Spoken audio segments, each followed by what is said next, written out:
మీ సోదరుడు తెలంగాణ ముఖ్యమంత్రి డిసెంబర్లో ఇక్కడి నుంచే కార్యక్రమాలు చేపడతాడు. అదేవిధంగా నెలకు 4 సార్లు మా ఉప ముఖ్యమంత్రి గారిని మా శ్రీధర్ బాబుని ఇక్కడ వచ్చి కూర్చొని కార్యక్రమాలు నిర్వహించాల్సిందిగా వారిద్దరు కూడా నేను సూచన చేస్తున్నా.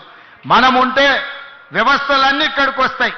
వ్యవస్థలన్నీ ఇక్కడికి వస్తే ఈ సమస్యల్ని పరిష్కరించడానికి అవకాశం ఉంటుంది. చివరగా ఉప ముఖ్యమంత్రి గారికి ఒక సూచన, ఇద్దరికి, శ్రీధర్ బాబు గారికి వారికి.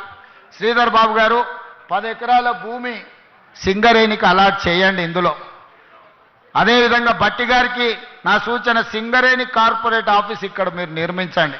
దాంతో సింగరేణి గ్లోబల్ ఆఫీస్ని మీరు ఇక్కడ నిర్మించండి.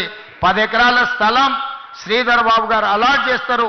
అధికారులకు కూడా నా సూచన, రేపు క్యాలెండర్ డేట్ తిరిగే లోపల 10 ఎకరాల భూమి సింగరేణికి అలాట్ చేయండి. సింగరేణి గొప్ప ఆఫీసు 60-70 వేల కార్మికులకు సంబంధించి ప్రపంచంలో వివిధ రాష్ట్రాలలో వ్యాపారాలు నిర్వహిస్తున్న సింగరేణి ఆఫీస్, గ్లోబల్ ఆఫీస్ ఇక్కడికి వస్తే ఇమ్మీడియట్గా కట్టాల్సిందే. కట్టడం కోసమే ఇస్తున్నాం. కండిషన్ అదే పెట్టాలి శ్రీధర్ బాబు గారు. అలాట్మెంట్లో సంవత్సరం తిరిగే లోపల ఆఫీస్ పూర్తి కావాలి. కరెక్ట్గా ఇది సెప్టెంబర్ కదా, వచ్చే డిసెంబర్ 2026 డిసెంబర్ లోపల ఆఫీస్ పూర్తి చేసి ప్రారంభించుకోవాలి. ఆ ఒప్పందం ప్రకారమే వారికి 10 ఎకరాల భూమి కేటాయించండి. సింగరేణి ఆఫీస్ కూడా ఇక్కడనే నిర్మించుకుందాం.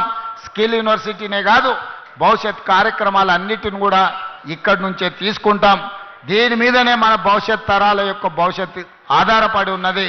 దీనికి సహకరించి ముందుకు తీసుకెళ్తున్న ప్రతి ఒక్కరికి మనస్ఫూర్తిగా అభినందనలు తెలియజేస్తూ సెలవు తీసుకుంటున్నా.